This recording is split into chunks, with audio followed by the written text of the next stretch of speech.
Si hablamos de derechos humanos, hablemos de derechos humanos en todos lados. Hablemos de derechos humanos en Arabia Saudita, hablemos de derechos humanos en China, hablemos de derechos humanos en Venezuela. No puedo no decírtelo. Y en Qatar. Mi entrevistada de hoy es Teresa Bo, una periodista argentina que es corresponsal de guerra para la cadena Al Jazeera. Al Jazeera es una cadena de noticias, una de las más grandes del mundo. Tiene capitales de Qatar, es una cadena de noticias árabe y cubre conflictos en Medio Oriente, probablemente con un acceso que ninguna otra cadena tiene. ¿Tiene un proyecto arabista? ¿Es un proyecto político? ¿Es un medio de comunicación?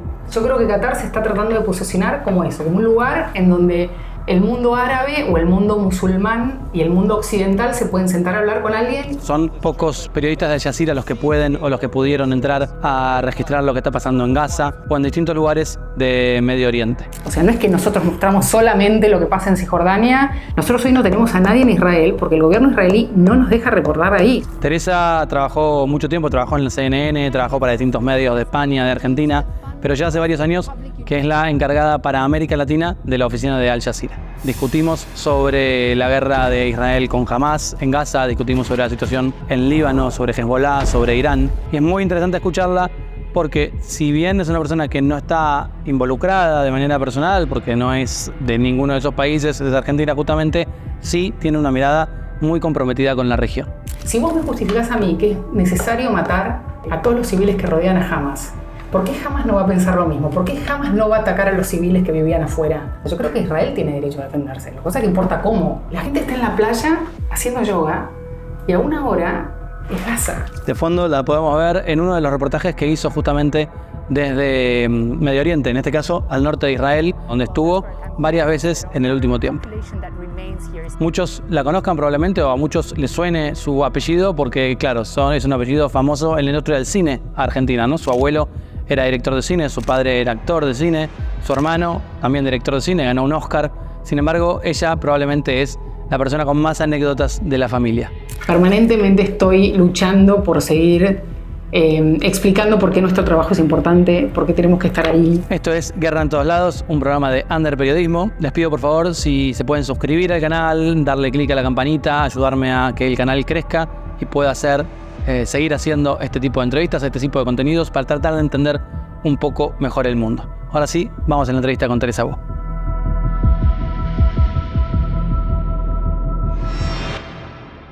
¿Cuándo fue tu primer encuentro con eso, con la parte más dura del oficio? ¿Han matado colegas de Al Jazeera? Seguramente has tenido amigos que Sí. Todo el tiempo estás con cuentos de gente a los que le pasa algo, etc. Nosotros, hoy en Al Jazeera es como una cosa que ha pasado mucho. Especialmente, la verdad que no es en otros lugares, especialmente en el conflicto árabe-israelí ahora, con periodistas en Gaza, pero también con periodistas en Cisjordania, ¿no? que son dos realidades completamente distintas.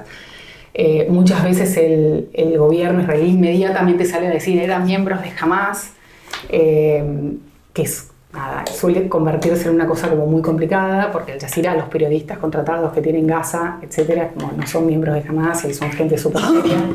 Pero bueno, es una acusación constante. Para desacreditar el trabajo. Para desacreditar el trabajo de Al Jazeera. Es decir, a nosotros, que esta es una persona a la que yo conocía, que se llama Sherina Wakle, que hace 2 años estaba cubriendo una redada en Jenin, que es un campo de refugiados en Cisjordania, y ella estaba con su chaleco antibalas, identificada, todo, y un francotirador le pegó un balazo acá. Y ellos dicen que habían sido islamistas los que la mataron.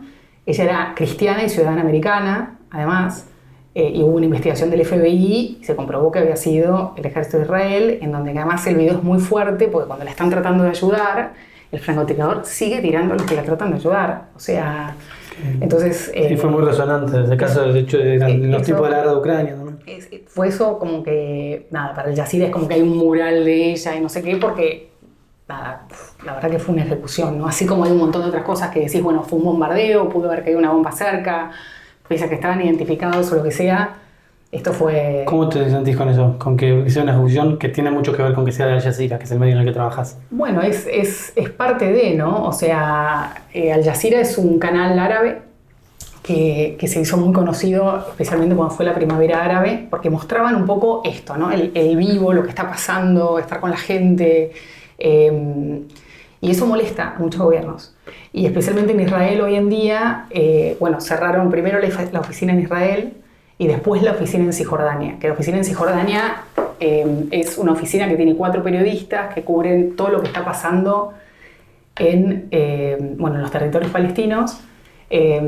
Y está supuestamente administrada por la Autoridad Nacional Palestina, no por Israel. Igualmente entraron soldados, cerraron todo. Por cerrado, vamos a aclarar que en realidad el gobierno israelí obligó a... Así es. O los expulsó. No, claro, las agarró, cerraron la oficina, rompieron el mural de Shirin Abu Akleh, que es esta periodista, y nada, no se puede... Y después, supuestamente ellos dicen que es por 45 días. Lo que dicen es por incentivo, ¿no? Es lo que te dicen, es por dar incentivos o incentives. A la violencia. Claro, supuestamente llamar a la violencia, que la verdad es algo que podría decir el gobierno de Maduro de la gente que protesta en Venezuela, ¿no? También, y de que un periodista lo esté mostrando todo el tiempo, también podría ser incentivo. Entonces todo es eso, y más que nada es porque se muestra un poco la mirada del otro lado. O sea, se muestra una mirada, especialmente al Jazeera Al Jazeera inglés, perdón. Muestra el otro lado, algo que no se ve mucho, ¿no? Muestra lo que es la vida viviendo bajo una ocupación. Sí, es un discurso un poco disidente respecto de los medios tradicionales. Hoy en día, por ejemplo, la verdad que uno ya no ve muertos. Los muertos en Gaza no aparecen en ningún lado. Los muertos en Cisjordania no aparecen en ningún lado. ¿Siguen teniendo gente al Jazeera dentro de Gaza? En Gaza sí. En Gaza tenemos varios equipos. De ahí todavía no nos echaron, pero sí mataron a 3 periodistas del Jazeera en bombardeos. A uno de ellos, a uno del Jazeera árabe, le mataron a toda la familia. Y bueno, ahora finalmente Al Jazeera lo pudo sacar, porque es un tema también sacar periodistas de Gaza, porque especialmente si son palestinos y no tienen otra nacionalidad no pueden salir. Es decir, mucha gente se olvida que Gaza es como que está totalmente cerrada, ¿no? Vos que cubriste conflictos y que estabas en Ucrania, te das cuenta que cuando bombardean un lugar los civiles se van. O sea, se tratan de ir, se van a una frontera, se van... Bueno, acá no hay. O sea, vos estás en Gaza y ves paredes con todas torres, y después está el mar con fragatas israelíes, y la gente no tiene dónde ir, o sea, se va moviendo dentro de un territorio muy chiquito de un lado para el otro. Lo que hace una situación terrible hoy en día, ¿no? Pero con Al Jazeera lo que pasó es eso. Yo creo que, obviamente un gobierno como el de Netanyahu, que además no solamente persigue a Al Jazeera, persigue a israelíes que cuestionan al gobierno de Netanyahu también, le es muy fácil en el discurso de hoy en día decir ellos están incentivando a levantarse en contra de Israel, etcétera, etcétera, etcétera. Y la verdad que lo que Al Jazeera hace es cubrir muy bien lo que son redadas en territorios palestinos, la doble vara con la que se mide lo que pasa en los territorios palestinos. Yo le pregunté a una chica de Israel que entrevisté hace unos días por Zoom, sobre Al Jazeera, sobre qué les parecía, ¿no? Porque ellos son argentinas que se fueron a Israel, y yo esperaba que iban a decir, sí, la verdad que cualquiera, es una violación de la libertad de prensa. Y me dijo, no, bueno, que se están desinformando. De los que están convencidas es de que Al Jazeera desinformaba o que daba falsa información o lo que sea. Sí. ¿Por qué crees que la gente dentro de Israel o alguna gente está tan convencida de que son todos enemigos los que no piensan exactamente igual a ellos?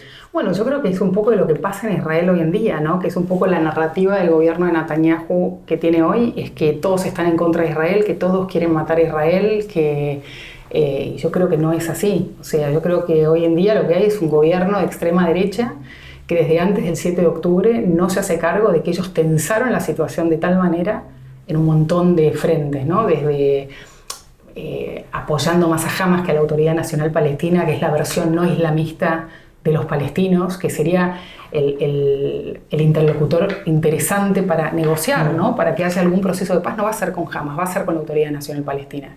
Es lo que querría Occidente que pase en esos territorios. Bueno, los debilitaron, un discurso permanente de enfrentamiento. O sea, nunca, es decir, alguien que está con el control y que tiene el poder, es muy fuerte cuando estás en Israel y vos estás en Tel Aviv y a una hora es Gaza y la gente está en la playa haciendo yoga y a una hora es Gaza, que no solamente están peleando, está Hamas o están muriendo cantidades de civiles, de niños, de lo que sea, están peleando soldados israelíes, o sea, también. Entonces yo creo que es la manera de desestimar el trabajo de Al Jazeera, de deslegitimizar el discurso o el trabajo de Al Jazeera, de cancelar un poco, ¿no?, de lo que pasa del otro lado. Es decir, vos hoy en día en Israel hablás y decís, no está entrando comida, y el gobierno de Netanyahu dice, no está entrando comida porque Hamas no la distribuye. Y eso es lo que te repite todo el mundo en Israel. Vos hablas con Naciones Unidas, hablas con UNICEF, hablas con UNRWA, que es la organización palestina que maneja a los palestinos, hablas con todas las ONGs, hablas con organizaciones de derechos humanos y te dicen, no es así. O sea, ¿quién miente? UNRWA fue muy desacreditada porque se encontró que había funcionarios de UNRWA que eran miembros de Hamas, ¿no? Claro. Hubo una, yo entrevisté ahora que estaba en Nueva York al presidente de UNRWA, de todo, y son 14.000 trabajadores de UNRWA que hacen una diferencia enorme en la vida de los palestinos contra 14. Y yo creo que 14 los casos investigados, que además ellos dicen que los aislaron y se investigaron, y yo creo que de alguna manera no se termina de entender lo que es Gaza. Yo creo que este es el perfecto ejemplo. Es decir, como en Occidente entendemos al Hamas como este grupo de encapuchados que están escondidos abajo de túneles, que lo único que quieren es estar planeando el próximo ataque. Hamas es el gobierno en Gaza. Hamas es el que administra la economía, el que administra las escuelas, los que administran cualquier tipo de organización o ayuda humanitaria. Es la policía, es todo. O sea, y desde hace, primero que nada, hace 17 años que no hay elecciones en Gaza, y Hamas controla todo. Es muy difícil aislarte. Es decir, yo tengo amigos periodistas que Hamas te llama y te dice conferencia de prensa, y bueno, la conferencia de prensa es Hamas, pues es el gobierno y los tenés que escuchar, ¿no? Esto vale aclarar que, o sea, no lo estás diciendo para justificar a Hamas, sino para entender que todos están entrelazados. O sea, está todo muy mezclado, es un territorio muy chiquito. Eso da mucho pie a lo que piensan muchos israelíes, que está tan perforada toda Gaza por Hamas, que ese es el argumento con el cual dicen, bueno, están matando civiles porque son parte de Hamas, digamos. Como es el mismo argumento. Sí, claro que sí. Y lo que también pasa es, yo entiendo que tenía que haber por ahí una respuesta al 7 de octubre, después lo que pasó, era obvio que iba a pasar. Ahora, ¿es necesario usar bombas de 1000 kilos en zonas densamente pobladas, en las que mataste ya 20.000 chicos, para matar a un comandante de Hamas que después no lo mataste, como pasó en el campo de refugiados de Jabalía?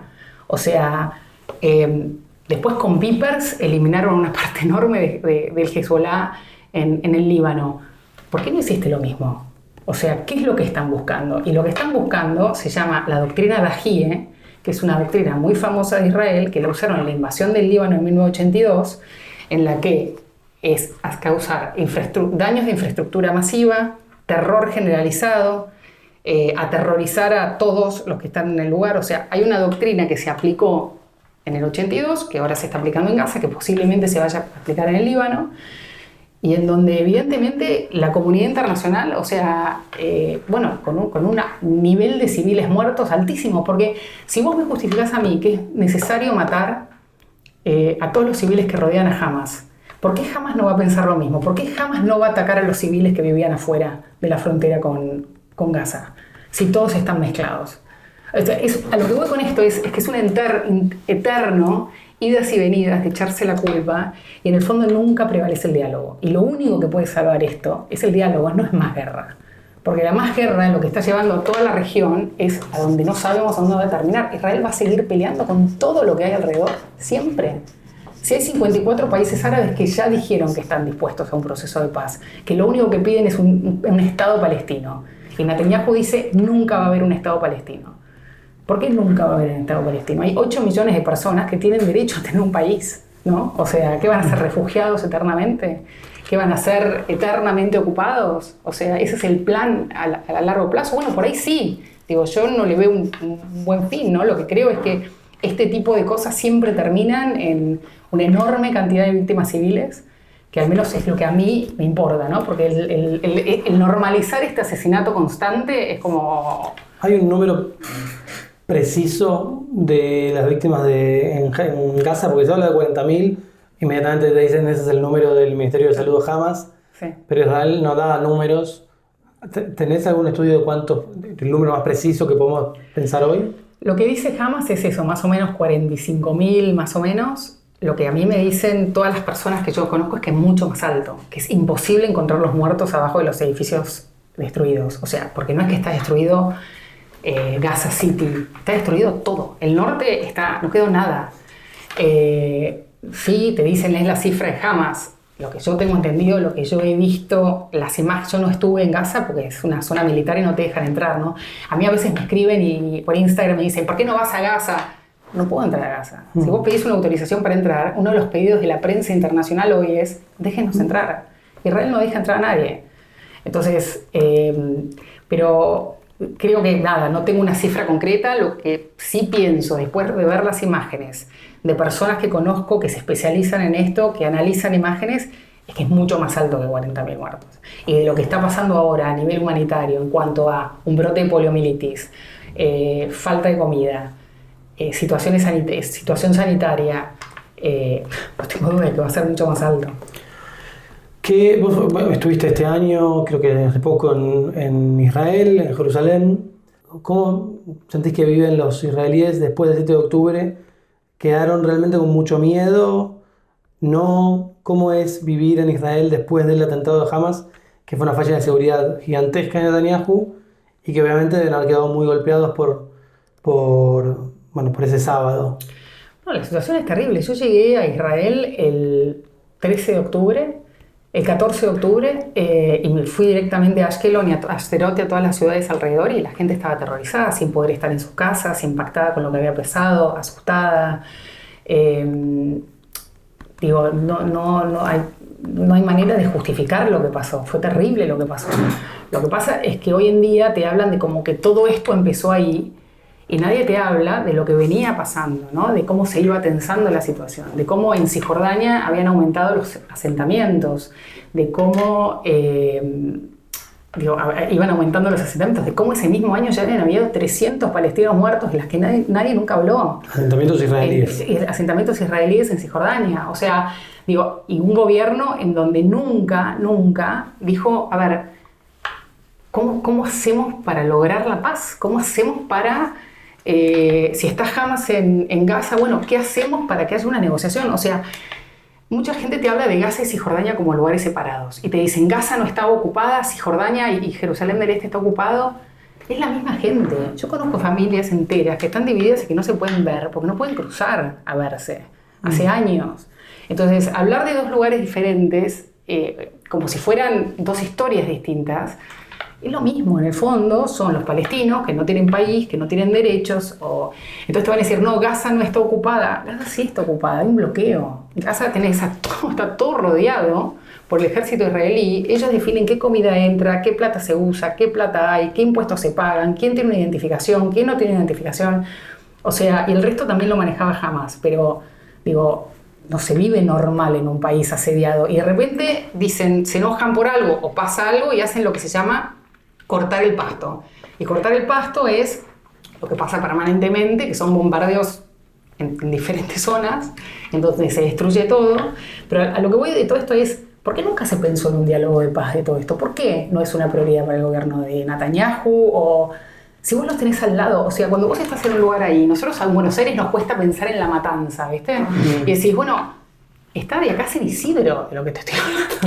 Supongo que lo que responden muchos es porque jamás piensan jamás Hezbollah, Irán piensan en la destrucción de Israel. ¿Y cómo vas a pensar una paz con un pueblo que piensa en tu destrucción? No, por supuesto que sí. Hay sectores que sí lo piensan y lo desean, y por eso yo entiendo el derecho que tiene Israel a defenderse. O sea, yo creo que Israel tiene derecho a defenderse. Lo que pasa es que importa cómo, ¿no? Vos en el cómo podés, ser una democracia que trata de respetar los derechos humanos, que trata de hacer ciertas cosas, o destruir absolutamente todo.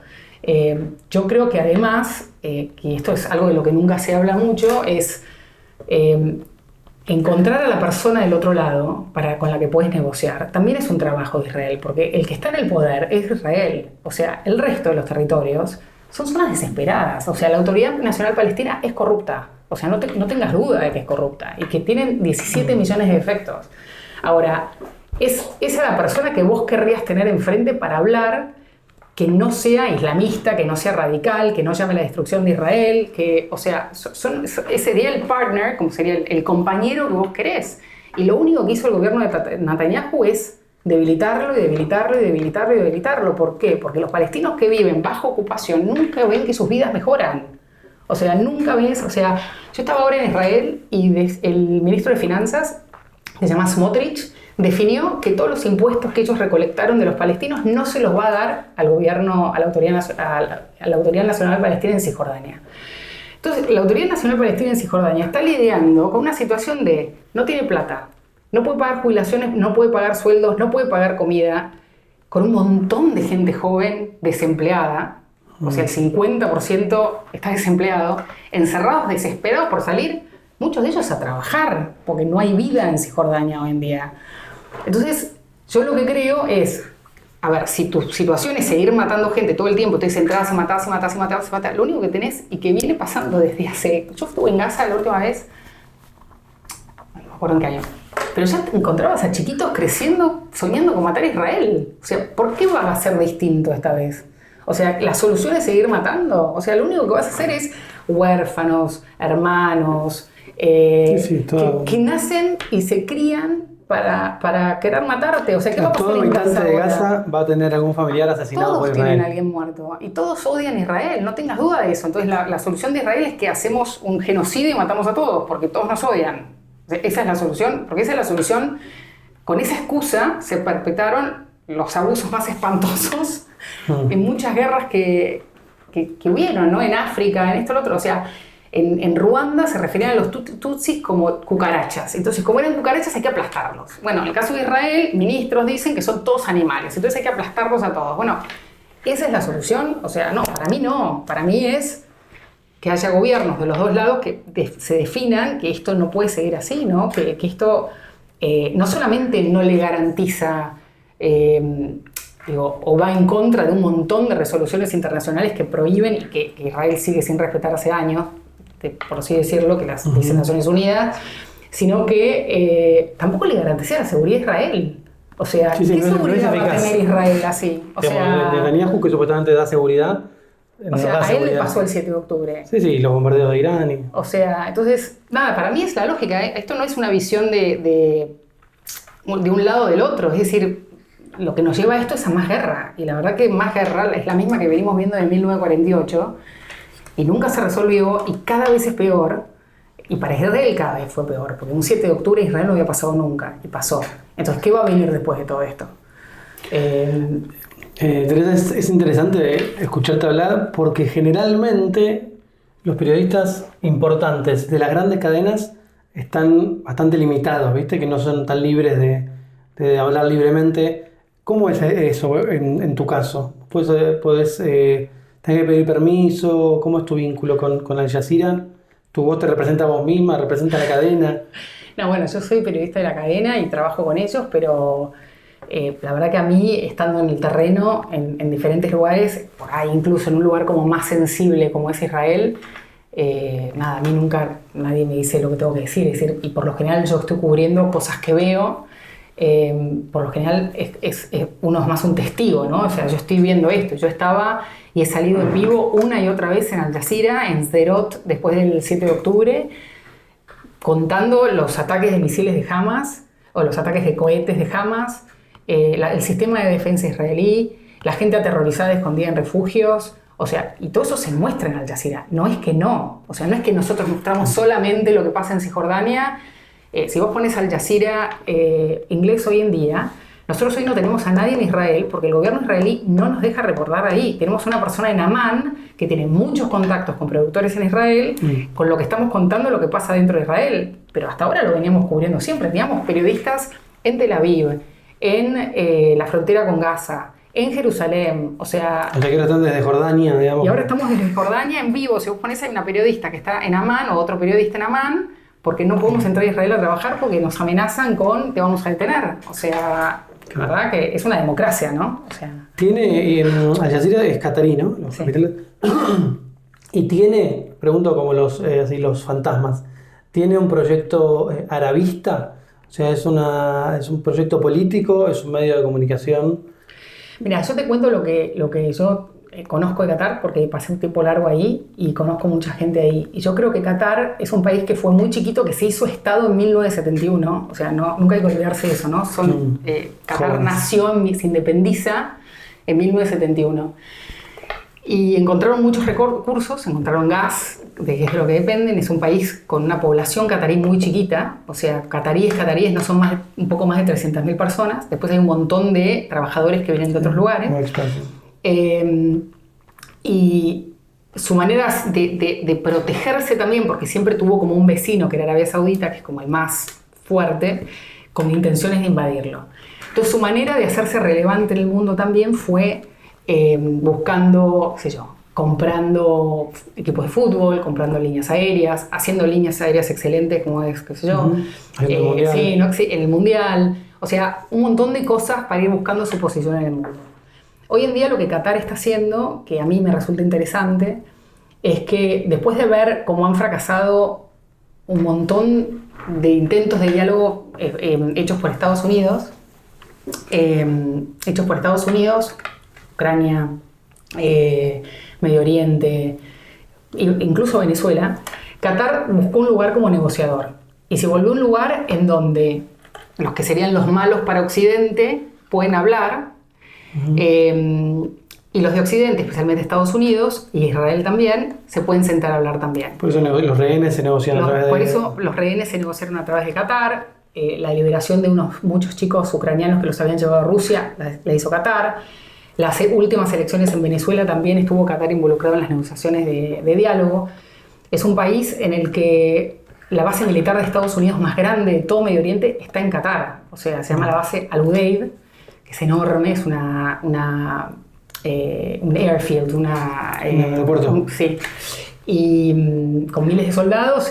Bueno, entonces yo creo que Qatar se está tratando de posicionar como eso, como un lugar en donde el mundo árabe o el mundo musulmán y el mundo occidental se pueden sentar a hablar con alguien que está tratando de promover diálogo, ¿no? Me parece interesante que esto pase especialmente después de la toma del poder de los talibanes en Kabul. Los talibanes no querían hablar con nadie, había que sacar gente. ¿A dónde pusieron la embajada de Kabul los americanos? En Qatar. En Qatar llegaba toda la gente saliendo, son los que negociaban con los talibanes. ¿Ahí puedo ir a pedir mi visa? Claro, ahí vas a tener que pedir ahí seguramente. Bien. Pero Al Jazeera es parte de este proyecto. Al Jazeera es parte de este proyecto y yo creo que Al Jazeera Árabe también es un canal para árabes. O sea, si vos mirás Al Jazeera Árabe hay un montón de cosas nuestras como periodistas que por ahí no las haríamos. Pero que está acostumbrado el mundo árabe. Por ejemplo, nosotros, el mundo árabe muestra muertos como sin problema. Bueno, Al Jazeera muestra muertos. Nosotros no, Al Jazeera inglés no. Porque se supone que es más para un público internacional. Sí, mostramos muertos, pero tapamos, somos como mucho más cuidadosos con ciertas cosas. Entonces ahí es como para públicos diferentes. Pero me parece que es eso, ¿no? Es parte de la cadena. Nada, es como un brazo informativo de Qatar que intenta, y la verdad que ha contratado a todos los editores, a toda gente de Serena, a toda gente de ITN, a toda gente de la BBC, o sea, de periodistas excelentes de todo el mundo que hoy están trabajando, y que no creo que nadie nos esté bajando línea de qué es lo que hay que hacer y no, ¿no? Lo que sí es tratar de no tener una doble vara, ¿no? Yo creo que eso es lo más importante. Una doble vara que, si hablamos de derechos humanos, hablemos de derechos humanos en todos lados. Si vamos a hablar de derechos humanos en Irán, que hablamos un montón de derechos humanos en Irán, hablemos de derechos humanos en Arabia Saudita, que es un socio estratégico de Estados Unidos, o que mandaron a descuartizar a un periodista en una embajada en Estambul.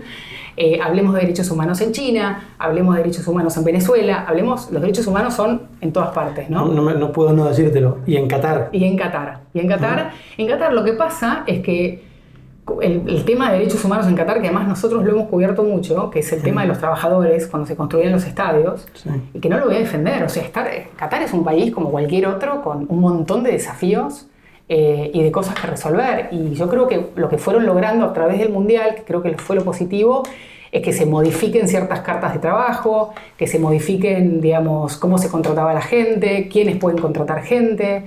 O sea, que hay un montón de abusos, como los hay en Estados Unidos, cuando se hace una plantación de naranjas y hay todos indocumentados, a los que los contrató una empresa, que es un reportaje que hice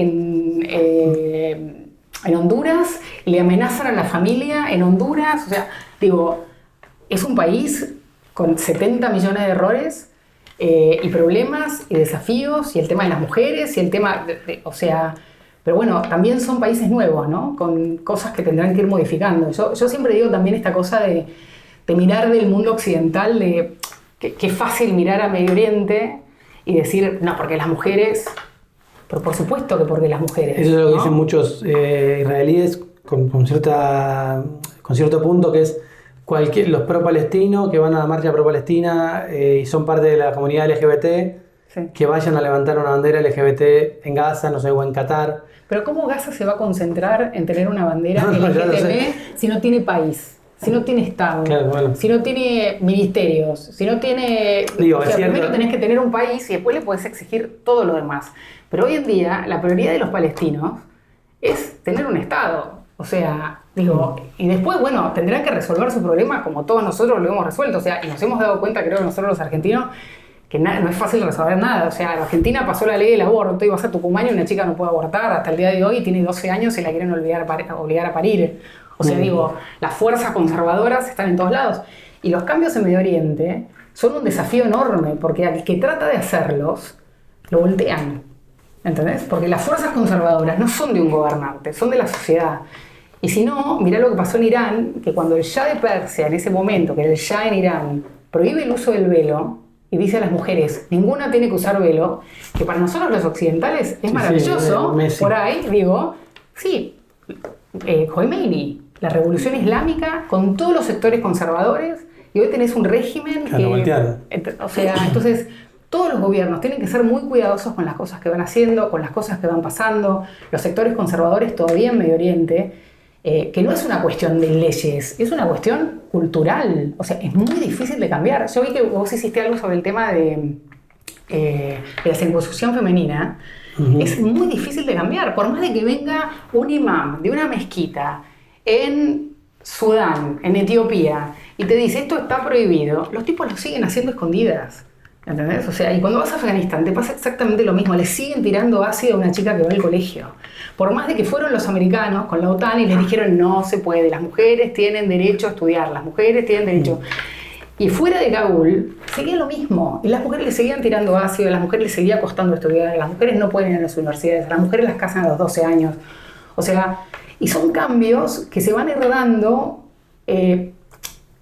con luchas, especialmente en el caso de las mujeres, o cuando las puedan ir dando ellas mismas, porque si no, el efecto contrario es muy, muy fuerte. ¿Cuándo fue tu primera cobertura en el exterior, cobertura de guerra, cobertura de Medio Oriente? Empecé desde muy chica queriendo cubrir conflictos. Una de las cosas que siempre me llamaba mucho la atención era, especialmente como soy yo, que me gusta esa cosa de construir puentes, ¿no? De que uno entienda lo que le pasa al otro, construir empatía y tratar de hacer con el periodismo un poco eso. Y empecé de muy chica. La primera vez que fui a Israel. Me interesaba mucho el conflicto árabe-israelí, especialmente porque son esos conflictos en los que nunca parece haber solución a nada. Y empecé a ir a Israel. Después, bueno, empecé a recorrer bastante el mundo árabe. Siempre por tu cuenta. Siempre por mi cuenta. Y después, bueno, me fui a Estados Unidos a estudiar. Ahí estudié Relaciones Internacionales y hice una maestría en resolución de conflictos armados. Entonces me interesaba mucho también todo lo que era negociación, y en un momento, antes de entrar en canales de televisión grandes o cosas por el estilo, trabajé en una ONG que lo que hacíamos era justamente usar a los medios para que se conozcan dos zonas en conflicto. Entonces hacíamos, por ejemplo, un Romeo y Julieta entre Hutus y Tutsis en Ruanda, o hacíamos otra historia de amor entre un árabe y un palestino y un israelí. Y era siempre un poco usando todo eso para desestimar la visión que tenía una persona del otro, ¿no? Los israelíes, que los palestinos todos nos quieren matar, que son todos terroristas, que no sé qué, o del otro lado, y romper los prejuicios. Bueno, y de ahí, bueno, hice eso un tiempo. Después fue el 11 de septiembre, antes de eso ya he ido varias veces. Fue el 11 de septiembre y ahí fue como... ¿Dónde vivías en el 11 de septiembre? Estaba en Estados Unidos, pero justo el 11 de septiembre estaba en Buenos Aires por unas semanas. Y ahí, bueno, fue como, ¿qué hacemos? Y nada, agarré una mochila y me fui a Pakistán, que era en donde supuestamente iba a empezar la invasión de Estados Unidos a los talibanes. O sea, vos no te fuiste por un trabajo, te compraste un pasaje. Me compré un pasaje y me fui freelance, hablé con la BBC y con otros lugares y empecé a escribir para ellos freelance. Okay. Y bueno, vos, nada. no sé, 22 años. Sí. ¿Tu familia? Bueno, mi familia siempre fue como, yo siempre me preparé un poco para eso, ¿no? Ya me veían que iba a estudiar determinadas cosas, o que iba a estudiar árabe, o que iba a estudiar esto o lo otro. Mi papá era como esta chica que le pasó, porque es el anti, digamos, mi papá, actor de cine, productor de cine, o sea, toda esa vida era como completamente ajena. Hasta que le empecé a dar poesía de poetas árabes y ahí empezó como a gustarle ciertas cosas. Y bueno, había tenido experiencias, yo había ido a Cisjordania, había escrito un reportaje, o en Israel o otro, pero ya como muy, no me pagaban, no sé, era como muy... Y bueno, y ya cuando fui ahí a Pakistán, como ya empecé a trabajar... Que no empezó por ahí la invasión. No empezó por ahí, empezó por el norte. Claro, que nos pasa a los periodistas. Y nos dejaron cerrada la frontera así un tiempo largo, pero mientras tanto había como mucho que hacer en Pakistán, porque era como una frontera muy porosa, entonces los talibanes cruzaban de un lado del otro, y no sé qué, entonces había como muchas notas que hacer, pero todos íbamos esperando a ver cuándo íbamos a poder entrar. ¿Ese fue tu primer encuentro con la colonia de corresponsales? Con la colonia de corresponsales. Y bueno, es de lo más interesante, ¿viste? Que es como que hay un libro de Arturo Pérez Reverte, no sé si que se llama Territorio Comanche. Territorio Comanche, sí, me leí. Que es un poco eso. Yo siempre fui medio como que nada, ¿no? Soy bastante de moverme sola y tampoco como no tenía un medio con un interés específico, entonces no estaba tanto ahí, pero sí me hice como grandes amigos y está bueno también, a veces siendo mujer viajando sola, como apoyarte en otros y armar un grupo para ir a lugares más peligrosos, o creo que en el fondo muchas veces se habla de las competencias, pero después en el fondo te termina uniendo a la humanidad, ¿no? Entonces es como... Esto me parece súper interesante, sobre todo porque hay un montón de pibas que por ahí conozco por mi trabajo o estudiantes que me preguntan y que en Argentina no hay tantas referentes. Sí. Periodistas mujeres, corresponsales de guerra, Sí. en quien puedan ver y preguntan, ¿no? ¿Cómo hago? ¿Cuál fue tu motivación? Así, no me importa morir. No, a mí, digamos, yo soy una persona que no soy miedosa naturalmente, entonces es como que creo que, especialmente en esa época, es como que yo me agarraba, iba y lo hice como mucho tiempo, que iba totalmente sola y sí, me ponía en contacto, sí, algún medio mandaba a alguien, o che, ¿en qué hotel se están quedando todos? Entonces siempre llegás a ese hotel y por lo general están todos y haces como un poco de networking y hay otros freelance o periodistas por lo general de medios de comunicación o de diarios especialmente que también se mueven solos, entonces está bueno juntarte con ellos porque siempre todos están buscando una manera de llegar más seguro a un lugar. Bueno, vos te pasó en Ucrania, ¿no? Cuando tenés que llegar a Buya, es mejor ir con alguien en ese momento que estar solo en una situación terrible. Entonces creo que uno va aprendiendo como mecanismos de seguridad de cómo hacerlo. Hoy en día, a diferencia de cuando empecé yo, hay una enorme cantidad de apoyo para periodistas freelance. En Inglaterra se abrió todo un centro especializado para periodistas freelance, en Estados Unidos hay otro, te ayudan a conseguir chalecos antibalas, te ayudan a conseguir seguros, te ayudan o sea, en esa época, ya esto imagínate que te hablo del 2001, nada, te ibas ahí solo y era medio un poco a la buena de Dios, pero... ¿Y qué te encontraste con el apoyo? Siempre me sorprende mucho la diferencia entre el ideal, uno está viajando a un lugar pensando, uy, como ahora, si uno viajara ahora a Israel o a Beirut, uno imagina, bueno, voy a llegar y van a empezar a caer bombas alrededor y después llegas y te das cuenta que en realidad hay una vida que estás siguiendo. Así es. ¿Cómo fue ese quiebre entre la fantasía y la realidad? No, bueno, fue llegar en donde me acuerdo que había algo, a mí lo que me chocaba mucho era ver a periodistas de televisión, que es algo que yo siempre odié, que es ponerse el chaleco antibalas para salir en cámara, pero que no está pasando nada, ¿no? Entonces es como, no, ¿entendés? O sea, no es un show, ¿no? Claro. El chaleco antibalas tiene un propósito y yo por lo general intento no usarlo salvo que tenga que ir a un lugar realmente peligroso. No me gusta estar con la población civil, yo con un chaleco antibalas y ellos sin nada. O sea, no te obligan, Dios, si van ahora a la marcha universitaria no nos obligan a ir con... No, lo que pasa es que a nosotros lo que nos pasó en el caso de Al Jazeera hoy es que en ciertos lugares sí los tenemos que tener por una cuestión de seguros y por una cuestión de... nosotros nos han matado periodistas, o sea, han pasado una serie de cosas en las que nada, te piden que te pongas el chaleco antibalas.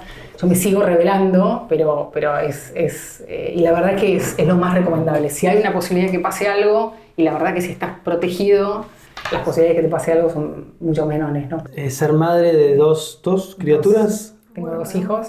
Una creo que ya es preadolescente, el otro más chico. Y ser una corresponsal de guerra, ¿no? Tener que irte ahora a Israel.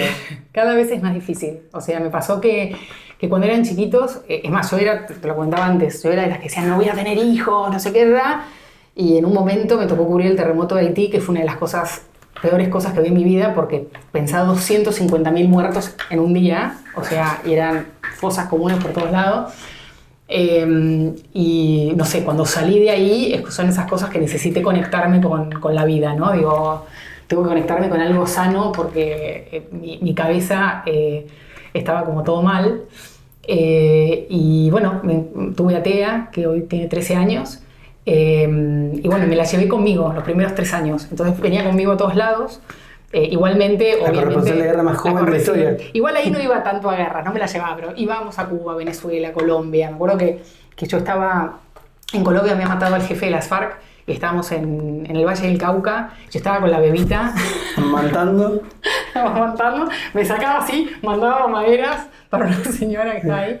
Pero decía, bueno, íbamos llegando y siempre un gran esfuerzo. Yo creo que para las mujeres, y no es con una visión feminista, sino con una visión realista, soy de las que creo que podemos hacer todo, pero siempre a costa de una, ¿no? Siempre es un desafío más y más si sos exigente, ¿no? Más si querés hacer todo 10 y ser la gran madre, y la gran periodista, y la gran corresponsal, o sea, pero bueno, nada, ahí voy. La sigo remando, no la tengo clara, ¿eh? O sea, y mis hijos hoy, me voy a Israel y es como un drama. Mi marido estaba mirando el otro día televisión y yo estaba en Israel con mi hijo chiquito de 9 años, que se llama Jerónimo, y lo mira y le dice, papá, esa es mamá, hay que sacarla de ahí. Y mi marido, pues eso lo hizo sentir como muy mal, me dice, nada, dice, es como que está generando como discusiones interesantes en donde permanentemente estoy luchando por seguir explicando por qué nuestro trabajo es importante, por qué tenemos que estar ahí, por qué tenemos que visibilizar las cosas que a veces se ocultan, por qué hay que humanizar permanentemente a los muertos, porque los muertos son todos hermanos, hijos, lo que sea. O sea, no está bueno ¿A tus hijos la gente inocente? ¿Los proteges de esto, de esta cara horrible del mundo, o los haces crecer conociéndola? A mi hija la expongo mucho y la expuse siempre. Quedó claro con la quedó anécdota. clarísimo con la anécdota. Y con mi hijo es como que lo empezamos a cuidar también un poco más porque como que le daba como mucho miedo que me pase algo y todo. Entonces trato de no mostrarle a dónde voy o todo porque estaba muy asustado en el último viaje. Entonces como que hablándolo con una especialista que me dijo como no, mejor filtrarle a dónde vas, decir que vas a tal lugar, pero no le cuentes todo. Eventualmente se empiezan a dar cuenta de todo y me van a desafiar en todo y no les va a gustar nada de lo que hago y todo. Pero bueno, nada, yo creo, y esto lo digo siempre y suena como cursi, pero para mí no hay mejor ejemplo que ser feliz con lo que haces. Encontrar tu pasión, encontrar lo que te llena, encontrar lo que te hace mirar al día siguiente como qué bueno que está esto, pese a que es difícil, pese a que te deprime, pese a que te da tristeza, pese a que a veces es un garrón y tenés que hacer cosas que no te gustan. Entonces es el ejemplo que trato de darle, ¿no? Esa cosa que encontrás, hacela con el corazón lleno de pasión porque es lo que te hace seguir adelante. Y probablemente tu hijo y te lo digo a vos también, porque se nota que lo tenés. Así que nada. No, me emociona que lo digas. Tu hijo obviamente va a ser corresponsal de guerra, o tu hija, está claro. Y últimas 2 y cortitas. ¿Sabés cuántos países recorriste en tu vida? Ay, no sé, un montón. ¿No los llevas contados? No los llevo contados. Tendría que tener ahí un mapita, pero nada, América Latina todo, Medio Oriente todos, Corea del Norte, que es como la más loco que fui, China. ¿Corea del Norte? ¿Y pudiste hacer algo más que el tour? Corea del Sur. No, y me hicieron el tour y nos iban controlando. Yo estaba embarazada encima, entonces era como... Un momento nos amenazaron en que nos iban a detener porque nos agarraron filmando algo que no les gustaba. Y nos sacaron las cámaras y no sé qué, no sé cuánto. ¿Embarazada de tu hija? Y yo dije, no, mi hijo. Y dije, chau, ya está. Mi hijo va a nacer acá. Dije, me imaginé con el cartel así. Presa. El periodismo no es un crimen, que es lo que decimos siempre. Pero bueno, por suerte no pasó más de eso. Pero sí, no, fue muchos, no sé cuándo. Y ahora sí la última. Tu padre es una persona famosísima en el mundo del cine en la Argentina. Tu hermano ganó un Oscar como director de cine. En un asado familiar, ¿quién cuenta más anécdotas? Todos. Mi papá empieza con las anécdotas de Eva Perón y del cine y de su época de actriz y de lo difícil que era el cine de Armando Boy. ¿Dirigió a Eva Perón? No, mi abuelo era el primer actor con Eva Perón y tiene un montón de cuentos con Eva. Y después mi papá, con todo lo que era la censura en los 70, etcétera, era mucho de eso. Mi hermano es director de cine y nada, está lleno de anécdotas. Y yo, que siempre me miran como, no, vos sos la que hace las cosas en serio, ¿no? Vos sos la que hace las cosas dramáticas, las historias terribles. Entonces es como que de repente se callan y me escuchan, pero nada, son asados interesantes. Nada, que está bueno. O sea, disfruto mucho de las reuniones esas. Bueno, gracias. No, de vuelta. por favor, un gusto.